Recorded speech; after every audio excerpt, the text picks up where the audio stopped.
So Saint Lucian, in a way, humbles you. You know, you begin to realize that all the stress and strain out there really diminishes in terms of how we live our life. We live life to enjoy it.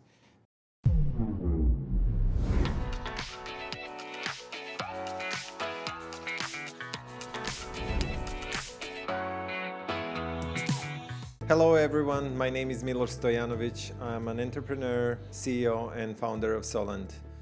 We're discussing here investments, immigration, different topics, and welcome to our podcast. Today we have a special guest with us is Deputy Prime Minister of Saint Lucia and also the Minister, I have to read this, of Tourism, Investment, Creative Industries, Culture and Information. Honourable Ernest Hilaire, welcome. Well, thank you very much, and I'm pleased to be here with you this morning. Thank you for taking time. Yes. So we know each other over a decade, right? I believe, and but our guest would love to hear your story. Yeah. So who is Ernest? Who is Ernest when he's not a politician? When he's not in a cabinet? What keeps you busy? What keeps you awake at night? What you like? What you don't like? Well, I think, first of all, I need to tell you that being a politician, certainly in a small island like St. Lucia, is all-consuming.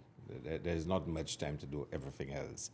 Your entire life becomes, a political arena. And in my case, during the working hours, I'm a minister, but once that ends, I'm a parliamentary representative for my constituency. And this totally consumes you. And of course, as Minister of Tourism and Minister responsible for investment, I travel a lot. So you can imagine you're always on the road traveling. You get home, you have your ministerial duties, and in the off time, you have your parliamentary representative duties. But I think beyond that, I always try to find some time for myself. I'm a avid sports fan. So I follow just about every sporting event you can think of. I believe you were a CEO of a cricket federation of Saint Lucia. Yeah, well, of the West Indies. West Indies. Yeah. I was CEO of Cricket West Indies for a few years. But I follow every sport you could think about. I mean, I just love sports. So I do make time every day to check the cricket scores, football scores, basketball scores. You have a World Cup this year. Yes, there is. Yeah. In fact, in June, hosted in the West Indies and the United States. And of course, I love to read, so I do find myself reading as much as I can. Of course, as a politician, there's less time to do this. This probably defines my life. Before becoming a deputy prime minister, you were high commissioner in the London, UK. yeah. And how was that experience for you? Well, it was quite an amazing experience because growing up, I wanted to be an ambassador. I mean, that was my desire, to work at the United Nations, work for an international institution. So I did my master's at Cambridge in international relations, then went to London School of Economics, where I did a PhD. And it was always my dream to serve, as a diplomat. So it was really a pleasure to when I was offered a post in London in 2012, by the then Kenya Anthony administration in St. Lucia to be the High Commissioner. So it really fulfilled a childhood dream and really gave me an opportunity to do something that I really wanted to do. Before that, I had been involved in different, career, activities. So it was really special. I mean, London is the most prestigious posting. Might not be the busiest, but certainly the most prestigious.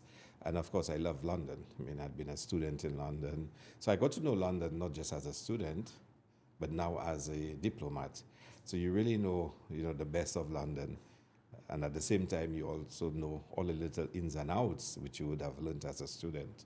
Yeah. Well, and then coming back from London and getting into a cabinet, it was different. Yeah. So serving people, a lot of people when they're younger, they want to do something. They have dreams about that job. They have certain aspirations. But when they actually sit and start doing that job, they realize, well, this is not exactly as I thought it is. It has all different challenges that you don't think about it before you start doing it. And especially in your position, you're kind of always set to fail because you can't make everyone happy. Yeah. How you cope with that? Yeah. That's difficult. Well, I think for me, I started off very early as an activist. So I was a youth and student activist. I was the first president of the National Students Body in Saint Lucia many years ago. I mean, I was 17 years old then. I became, a youth leader and vice president of the National Youth Council. I became president of the Caribbean Federation of Youth, so I was also a regional youth leader. So I grew up, in student activism, youth activism, community activism, and I thoroughly enjoy, up to this day, I love enjoy organizing community events. So even as parliamentary representative, I'm still involved in organizing soccer rummers in my constituency, organizing carnival, organizing pageants. It is something that really excites me and makes me tick to actually get involved in organizing community activities. I never initially thought of entering into elective politics. I love politics. I've always been political, always been an activist. I love strategy, I love campaigns, I love operations. So election campaigns excite me. I'm always dreaming and thinking of things you can do to win elections.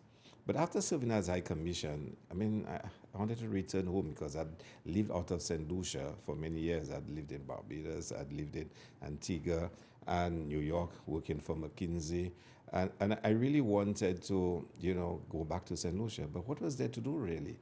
I had been a permanent secretary at a very young age, at 30 years old. There wasn't much I could do. I had been CEO of West Indies Cricket, which is probably one of the most prestigious jobs in the region. And then the parliamentary representative for my area was, the meeting. So I thought, well, yeah, let me get involved in it. But initially, I never really thought would be involved in electoral politics. I love serving, but not necessarily as in electoral politics. And of course, I contested the seat. And now, as you said, being a parliamentary representative. And it is something which disturbs me because I think I have to keep reminding myself I cannot do everything that everybody asks for. I cannot satisfy everybody. But it still lingers in the back of your mind every time you cannot deliver for somebody. When somebody asks you to do something for them, to assist them, and you cannot fulfill it, it plays on my mind. It's always there. And that's why I'm asking you. Yeah. And sometimes people are very unrealistic in asking unrealistic things. Yeah. But there's a question now of how do you balance and how do you always remind yourself? I tell my team, and I'm always guided by it, when I assist people is because I think it's the right thing to do, not because I want them to vote for me. And it's to be able to say to myself, I am doing this because it's the right thing and I'm giving it my best shot. And to always remind yourself of that. It doesn't take away the fact that you keep asking yourself, did I give it my best shot? And I think that's where the humanistic element comes in, that you always want to be assured that you did try your best and you did not dismiss anybody, you did not totally ignore somebody, but then you did try. And it's always so to remain sane by telling yourself, yes, I did try my best, yes, I did give it my all. You're coming from my perspective, one of the most beautiful places on the earth. Mm-hmm. I've been to Saint Lucia many times, and thanks to you and many friends that I have on the island, I had to see and discover ins and outs of the island and the people and the culture and nature. And probably you don't, maybe even people from Saint Lucia don't even appreciate it as much as people who come and visit it for the first time. How would you describe Saint Lucia? What would you say to people that have never been there? There's so much I can say. I'm also the Minister of Tourism, so I can give you... I can and give it's you, not a sales pitch. Yeah, I can give you my sales speech. But I think at a different level, Saint Lucia is humbling in many respects. It really is. And you can find yourself in Saint Lucia. And our tagline is, let her inspire you. Because in many ways, coming onto a small island that is so rich in history and it's a place of such extraordinary beauty, physical beauty in terms of the island, the beaches, the mountains, the rivers, the waterfalls, it really puts life in context for you. If you live in a cosmopolitan city where life is rushed, you're always on the go, always have to fulfill different agendas and always have to high expectations of yourself and what you have to do and what you don't have to do. And then you live your life at that pace. And let me describe it to you. I remember once during my PhD, I walked along Oxford Street, went down to LSE, the London School of Economics, on Newton Street. And I remember saying to my supervisor that I wanted to go home for a week. And he asked me, what are you talking about? You're in the middle of writing. I said, no, I just walked on the street, the length of Oxford Street. Nobody acknowledged me. Nobody smiled for me. Nobody called me. And I felt totally lost. I felt no sense of connection. And then I said to him, in Saint Lucia, I feel connected. When you do come to Saint Lucia, you feel connected. You're either connected with your family, your kinship, or you're connected with the beauty of the place, with the serenity of the place. Welcoming people. Welcoming people. Of course, I think that's how we are by nature. So Saint Lucia, in a way, humbles you.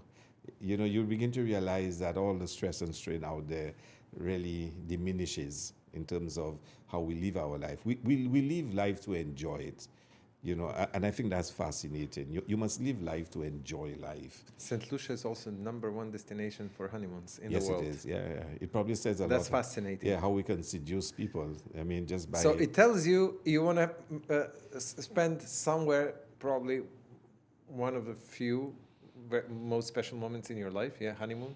Yeah. And then most of the people in the world decide to go to St. Lucia. That is fascinating. Yeah. That's something cool to be known for. No, it is. And like I said, it tells you the capacity we have to seduce, because when you do come to St. Lucia, you want to return.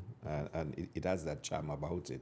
You know, we part French, part English, you know, the whole Creoleness of the island and the mixture of different cultures is so, you know, embedded in how we live our lives.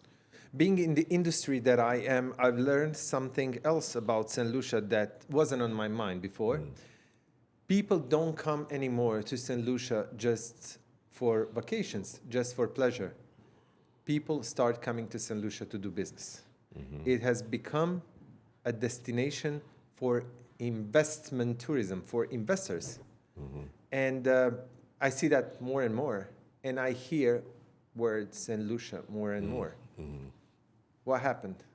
How did you turn it around? Yeah. What do you offer to these people that come? Because I've been there recently. We were taking a boat ride and they were explaining us, here is going to be this hotel, that hotel, this hotel, that hotel. There's so much going on. Yeah. Well, I think St. Lucia is a desirable destination. You know, as you said, when you consider we're 175,000 people and we receive over 1 million visitors each year, and we're not a cheap destination. I mean, you know, we're not cheap. So you have to make a choice that I am going to spend that amount of money to go to St. Lucia, either for my honeymoon, for diving, or for whatever reason. So it's very easy when you come to St. Lucia to see, well, wait, there is an opportunity here. Maybe I can build a bar, I can build a restaurant, I can build a boutique hotel, and, you know, build a hotel or whatever it is you want to invest in. It's very easy for you to develop an affinity for the island and wanting to be part of the landscape. There are opportunities, and still plenty of opportunities, but it also just gives you that sense of comfort and that sense of, yeah, I really don't mind being in this place and making a business out of being in this place. You know, the weather is fantastic. The people are, I think, the most welcoming in the world. And therefore, St. Lucia continues to offer opportunities for persons who want to invest. As a company, we're actually looking at that market from a perspective of real estate. Of course, we are in the citizenship by investment industry, and we've been working with St. Lucia since the first day, 2015. Starting of a citizenship by investment program. But now we saw a lot of interest also from a real estate perspective. People are actually looking not just to invest in the businesses, open bars, hotels, whatnot, but to buy residences. Yes, and to in fact, live. that's the next big frontier. Yeah, with today trends, working from home, working remotely, people figure out, you know, if I can work from home, I might as well work from a beautiful home that is in a beautiful destination. So we're looking at that, and I think in a short period of time, we're going to have a Soland St. Lucia up and running. So how easy is to do business? How easy is to open a company? How easy is to start a business? How the whole, because some of the countries bureaucracy it's horrible. We've been doing business around the globe, and some places, for example, we are in Dubai right now, and it's very welcoming, very easy, very straightforward. But some places are just nightmare. That you start a business, you know that you don't want to do a business at the first beginning. So what's the experience in Saint Lucia? I mean, Saint Lucia is relatively easy to do business. To set up a company, it doesn't take much time. 2 to 3 days, you could set up a company. You will get some challenges in terms of opening bank accounts. Not that you cannot. And it has a lot to do with some of the international regulations now in terms of anti-money laundering. And it's getting hard anyway. And the financing of terrorism and those issues. You know, we are, you know, in a sense required to put in place certain, you know, checks and balances for individuals coming to open bank accounts. But that's, like you say, is becoming, you know, international requirements. Well, that's also a good thing that, you know, that due diligence sides of it, it's strict because you don't want to attract anyone. You want to stay on a green side. Precisely. So, but in terms of getting support from government, we have an investment agency, Invest Saint Lucia, that virtually holds your hand and takes you through all the processes. And they're very, very supportive. It's an agency that falls under my portfolio. So I can tell you they're super efficient, and they're certainly always excited about working with new investors and explaining to them all the concessions, the incentives they can get. It also has a large holding of strategic lands, so sometimes lands are made available for sale to investors in case somebody wants to purchase a piece of land for business purposes. And generally, they're very helpful and they would make the process as easy as possible. And, you know, we really strive and we take a lot of pride in our ease of doing business. Of course, if you go into more complicated ventures where you have to build and you have to, especially if you want to use coastal areas because of our commitments for sustainable development, and otherwise nowadays you'd have to do environmental impact assessments and social impact assessments, because at the end of the day you're a small island. And you want to make sure that the footprint that's you can't read it. Is carefully managed because there's a finite space that we're dealing with. But the point is, there's a transparency in how it's done. So you always know basically what you have to do and the steps to follow. And once you're a legitimate person who understands processes and works, it's quite easy. There are people that will complain, oh, this was too difficult, why do we have to do this? And I've had investors who said to me, why do you have to do an environmental impact assessment? And I said, you have to do it because if you're building along the coast, we need to know the impact you're going to have on the beach, the impact you're going to have on the sea. You know, we need to know whether you're going to use solar energy, your grey water harvesting. We need to know those things. And I take pride in telling them that we are a country that care about the impact on the environment. So if you do come in and you have, you know, a clear understanding of and value of what we stand for, it's very easy for you. Many people nowadays want to become solutions. And you have one of the most desirable citizenship by investment program right now. And one of the hats that you're wearing, you're a citizenship by investment minister. This industry is always bringing a lot of questions. Migration it's one of the, first it's a need, it's a basic need of a human being or animal or anyone. Everybody migrates. That's why the ultimate punishment is putting somebody in jail, cutting off his freedom.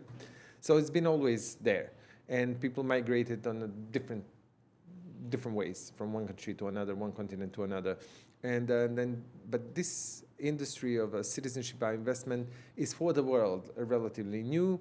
More and more people are getting to know and understand about it, and more people are deciding to take this route to add to their nationality or change their nationality into another to better their lives and lives of their families. there is so many benefits that unfortunately not everybody is born with the same opportunity. Some of the opportunity comes with the nationality, with the passport, where you can travel, where you can go and work, and that defines your future and the future of your family, pretty much. You have this program that we are proud to be one of many companies around the world that is promoting to our clients and assessing our clients to become Saint Lucians. And I want to hear from you, what are the sides from the government? Like, why does the government have this program, and how he uses this program to benefit the country? And also from the side of individuals that participate in this program. What are their benefits if they become a Saint Lucian? Because most of the Asia, the people from those countries, they have a passport that can't take them anywhere. Africa, we're talking Middle East, a lot of countries. So it is a big deal to have a good passport. And it's also a big deal to belong somewhere. Yeah. Well, I think first of all, for us, when we started the program, our emphasis was on how can we use citizenship to attract investments into the country. Mm-hmm. So let's start with the investment. You know, we exist in an international system which we believe has become very insensitive to the challenges of small island states. So, for example, the increasing difficulty we have to raise development financing, to build roads, to build hospitals, to build schools.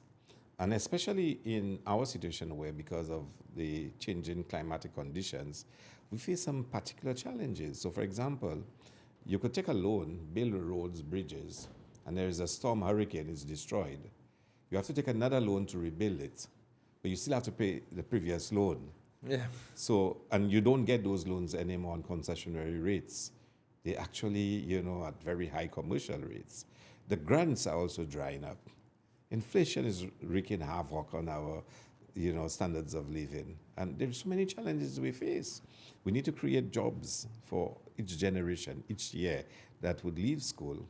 So we do have challenges as small island states, and we believe the international system is not sensitive to our plight.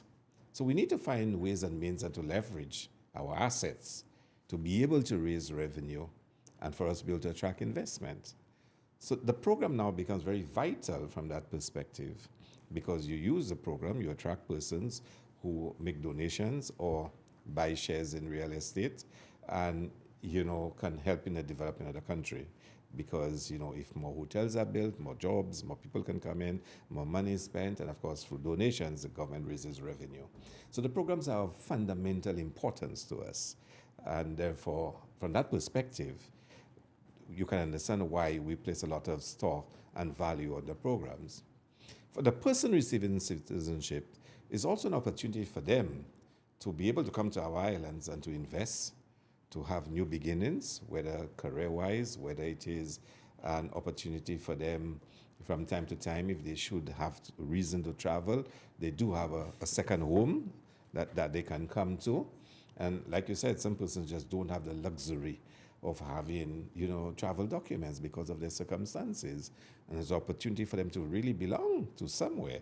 Some of them come from stateless countries, some of them from failed states. So it's an opportunity for both sides, the recipient country, which is in our case, to benefit, as well as the person who's the applicant seeking to have second citizenship. When you become a citizen of St. Lucia, for us, we don't see it as a transactional engagement. We don't see it as something where, and I really detest the notion that we are selling passports. I don't think we are selling passports. I don't describe it as selling passports, and I don't want to be part of selling passports. I think I want to be part of a program where persons who become citizens are encouraged to interact with their new home, their new country, where they can learn about it, find out about it, can visit, can invest, can choose to live, and to be part of the landscape. That's exactly why I ask you this, because like any industry in the world, there is opponents, there is pro, there is cons. And this word selling passports is something that you hear, and it's just harsh, to put it that way. Because right now you have an infrastructure fund that individuals can invest, and by contributing to that fund, they if they provide required documents, passed due diligence test and everything, they become a citizen of Saint Lucia. But that very fund is building roads, replacing that high and expensive credit that you're talking, which is even hard to get due to weather conditions, housing projects for the poor, many other things, build a hospital, and the hotels that I saw, the hotels, the huge 5-star hotels. I believe it's an amazing accelerator, and we're going to touch that process during our conversation so people could actually understand who can get a passport, who cannot get a passport, because the perception of who's getting a passport is also wrong among many that are discussing these topics. And so I come from Montenegro. So Montenegro is a country had for several years as well citizenship by investment program, and I witnessed how that program changed some of the regions, northern regions of the country, where we have a new ski resort with 7, 8, 4 and 5-star hotels, and the governments for decades try to figure out how to develop that part of the country, and all that was done in less than 5 years with this program. So who are the individuals who can become and who cannot become a citizen of Saint Lucia through these programs? Well, I think you just about anybody can apply to be a citizen. Of course, we don't accept applications from Russia, from Belarus, and from Iran. So those countries citizens of those countries are not permitted to apply. We will not consider those applications for geopolitical reasons, essentially. But other than that, you apply. And of course, once you apply and you're a person of, repute, you will go through the due diligence process. And in Saint Lucia, we have a very robust and rigid due diligence process. Sometimes we are criticized for being too slow in our approvals, but we take pride in knowing that we subject applicants to rigorous examination. So there is, first of all, the financial reviews. When you do apply, the banks are required to undertake extensive due diligence on the funds that are transmitted, the individual transmitting it, to make sure it clears. Once that is done, we'll do the field due diligence, which is to go out in the field and ascertain the veracity of all the information you provided, whatnot. And when that comes through, we then go to the law enforcement and intelligence review to make sure that you do pass all those reviews. And after all of that, then an assessment is made and a recommendation made whether to accept you as a new citizen. So, you can apply, and of course, if you are not worthy, our system will show you up and you will not be accepted. But just about anybody who thinks that Saint Lucia is a right fit for them, and can apply, and we decide whether you are a right fit for us. And you can become a citizen. This is very important that everybody that is listening to this podcast understands that at this moment, probably hundreds of thousands of people without any document, any explanation, crossing non-legitimate borders around the world that nobody knows where they're coming from and where they're going and what they're going to do there. And not much is done about that. And not much is talked about that. But we hear a lot of talks about citizenship by investment industry, where the applicant is a wealthy individual, first of all, willing to contribute to another country, applying with sets of documents where he pretty much explains and proves and provides everything about him, his family, history, funds, source of funds, and goes through a thorough background verification check. So you know exactly who you are talking to. And you know exactly what this person wants to do. So it's important that people understand that these are good people. These are people that have been checked. And these are people that in one way or another, they want to contribute. And they are contributing. But of course, when you're contributing, you want something for yourself. It's a give and take. So they get citizenship. And personal belief, it's a lot of people that go through this, become a citizen through these programs, contribute much more to those countries than the ones that have been given by birth and just consuming and not contributing.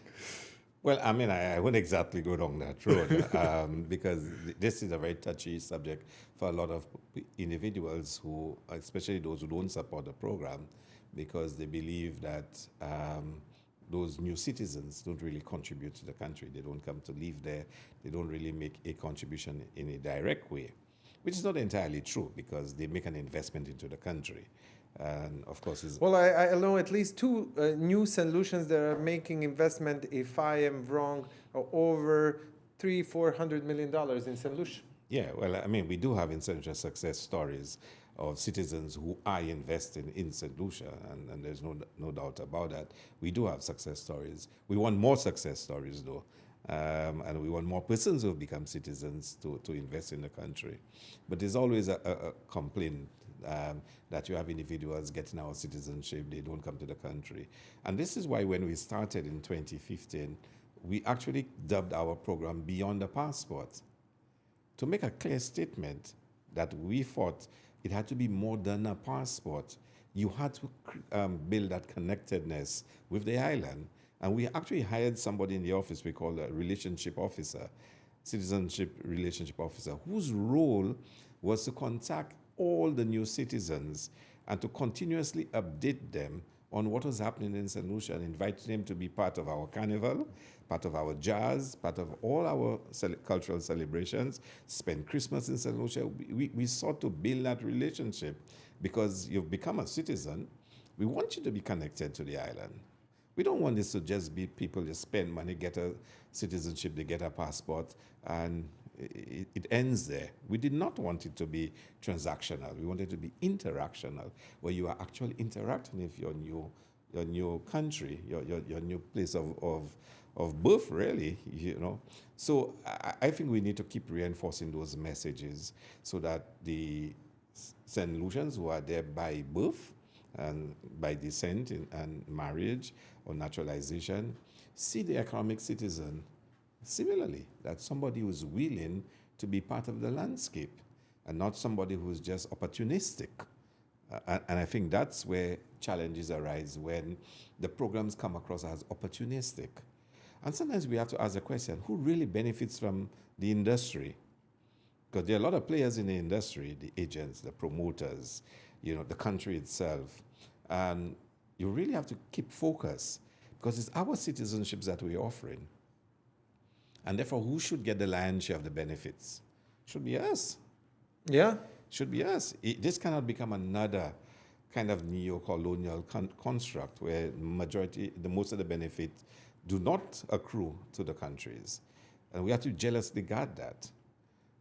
And I think, you know, we need to have more successes. We need to make sure that more of the resources are actually used for the development of the islands and for us to be able to show to our people there are tangible benefits in the programs. There is a lot of changes in the last few years. Some programs are opening, some programs are changing. A lot of programs are changing. Do you think this industry will continue? Or how you see it, the whole citizenship and residency industry in general? Well, I cannot see it ending. The form might change. It's a sovereign right of any country to offer citizenship to anybody. You can do it by birth, by descent, by marriage, naturalization, and by investment. And I don't know that will change. Some countries might not like the idea and react to it or respond to it, whichever way you want to say it, to the fact that they offer, say, visa-free access to persons from some of those countries, and the idea that you are selling visa-free access, which I don't support either. You should not be doing this. That they might want to remove visa-free access to some of those countries. But it doesn't take away your right to give citizenship to anybody you want. So even if those privileges are removed, I don't see the programs necessarily ending. They might become less attractive to one sector of people who want citizenships, but I think that's a very small sector. I think most people who get second citizenships, they don't do it because of visa-free access. I don't think so. I think they want a practical travel document.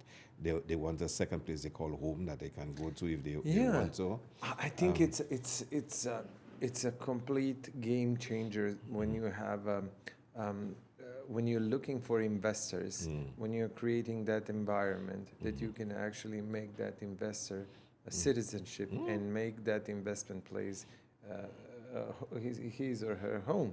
Yeah.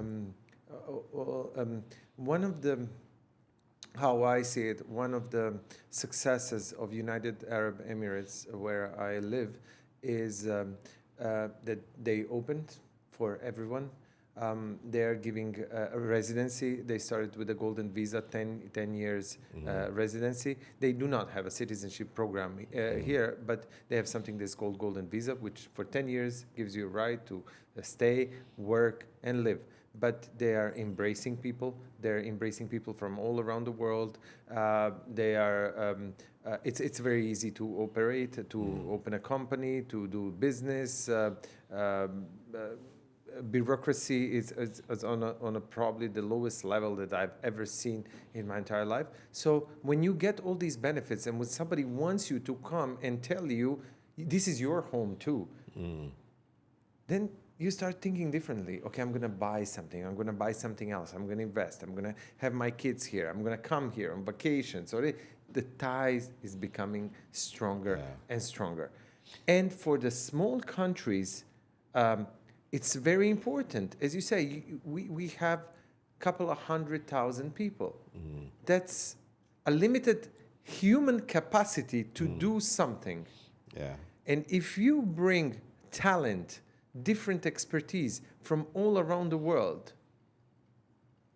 you expand your capacity to develop, to produce, to do anything that you want to do.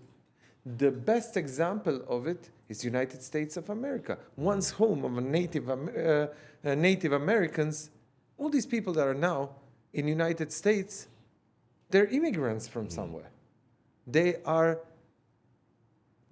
fathers, grandfathers, great-grandfathers came from somewhere, brought certain expertise, brought certain culture, knowledge, and this is why United States is now, today, with no doubt, one of the, if not the most advanced countries in the world. And that approach, bringing people from outside, making them feel like they're home and they belong there, giving them something that will formalize their tie with the country, makes them much more comfortable and to have more desire to go one step forward. Yeah, but it is a big dialogue that has to have, because, you know, you think about smallness and small islands, just like small cities, small towns in different parts of the world, have strong identities.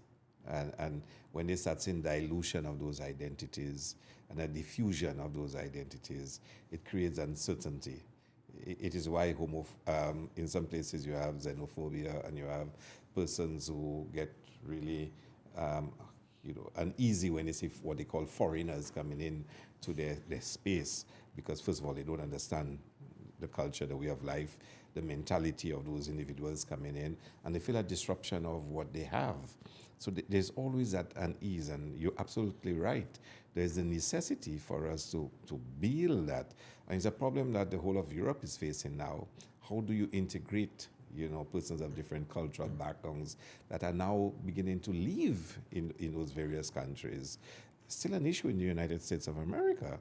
I mean, how do you integrate persons of different cultural backgrounds? America is slightly different because it has always been a multicultural society, and for a very long period. But some of the countries in Europe are struggling with that issue. How do they integrate persons of different cultural background? And similarly for us, when we start talking about, tens of thousands of persons that are going to, and we're inviting them to be part of our landscape, how do we define that interaction? Is it a transitional interaction? Is it a permanent interaction? Is it one where those individuals are just seen as investors? Or is it, like you suggest, people come with different skills and talents, and they can contribute to the overall national development. We have problems, for example, with St. Lucians with the diaspora when they relocate to St. Lucia. And how do they integrate? Because these are individuals who live in more developed countries with different processes and systems and ways of doing business. And coming into St. Lucia with still its own traditional approaches and the dislocation that can exist. And then, the whole sociology of it all. How do these persons integrate? And we see challenges, like I said, with the diaspora coming back home. And certainly we will see challenges with economic citizens who move back to the island.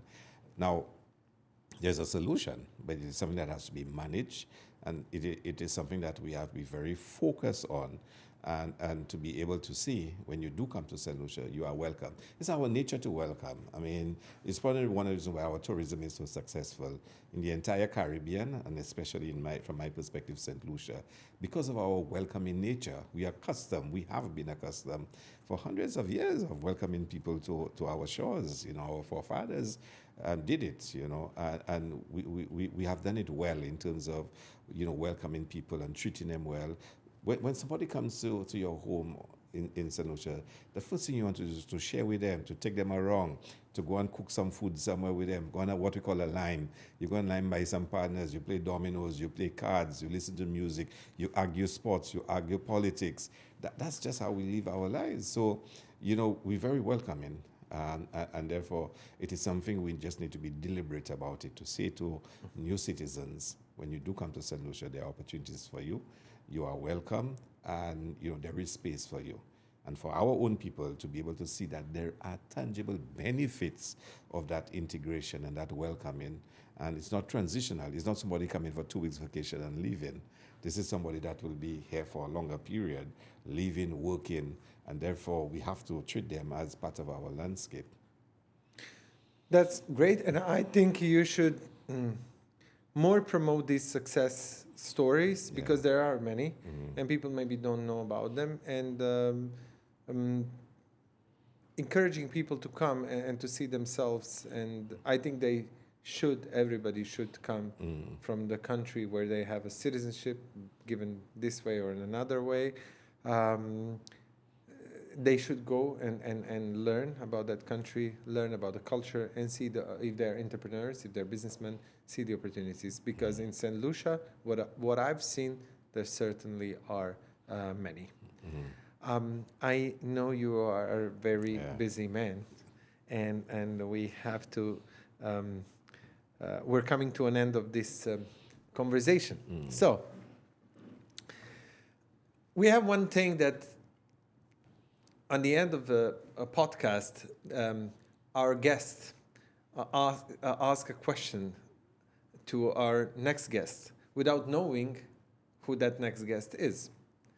So you were lucky or unlucky, after I read the question you will tell me, that our guest before you was Domingo Zapata, one of the most famous living artists, one of the 3 artists ever that during their life were exhibited in Louvre, and I believe nowadays the only alive artist exhibiting in Louvre. Domingo Zapata is asking you, if you only had 2 colors to work with, pink and gold, what would you paint? And you have only 10 minutes. And I don't know how to paint, it's not an answer. I just want to know, will it be a triangle, square, moon, star, animal, whatever? Well, interesting. Pink and gold. Pink and gold. It should have to be pink. Has to be pink? Yeah, it has to be pink. I'm not, gold is not one of my favorite colors. Well, you don't always get in life whatever is your favorite. That's true. So you got to work with it. Yeah. And I think I would go for triangle. Because if you notice the St. Lucian flag, we actually have triangles representing the petals. Oh, you're quick. So, I mean, if I think of images, automatically the triangle hits me. Okay. It's reflective of my country. And like I said, but ironically, gold is one of our colors in the Yes, country. it is. Yeah, yeah. Okay.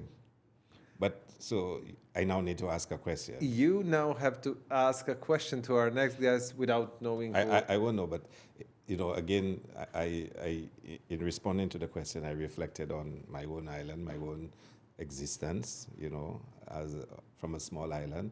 So I probably would ask a person, do you think that smallness in the context of our island and our existence in the international system, is it a blessing or a curse? I think you asked a little bit tougher question than Domingo's about. Okay, well. And I asked a question in the context of all what we were discussing, because as I spoke to you, quite a few issues kept raising its head in my conversation, you know, as a small island, you know, in the context of you being in Dubai and what's happening in Dubai and the wider international system. And a small island, 240 square miles, 175,000 people. Is that a blessing or is that a curse? Look how I see it. Dubai once was small, now it's big, thanks to the leadership and the people that came. But also, Monaco is small. When you think of Monaco, we all know what we think when you think of Monaco. Yeah. Diamonds are small as well. Yeah. So it's a good question. So, I think our next guest will be put on a challenge. yeah, because in terms of economics, you have all the indications that smallness is not an advantage. Small population, small GDP, small limited resources. In terms of economics, almost everything is against you. But beyond that, there's a human spirit and what the human being can achieve. I mean, we've produced 2 Nobel laureates for the size of our island, 185,000 people. 2 Nobel laureates, one in literature and one in economics. So Arthur Lewis, who really pioneered development economics in terms of solving some of those same problems we spoke about. So it probably tells you smallness. So Yeah. I come from a country that is 600,000,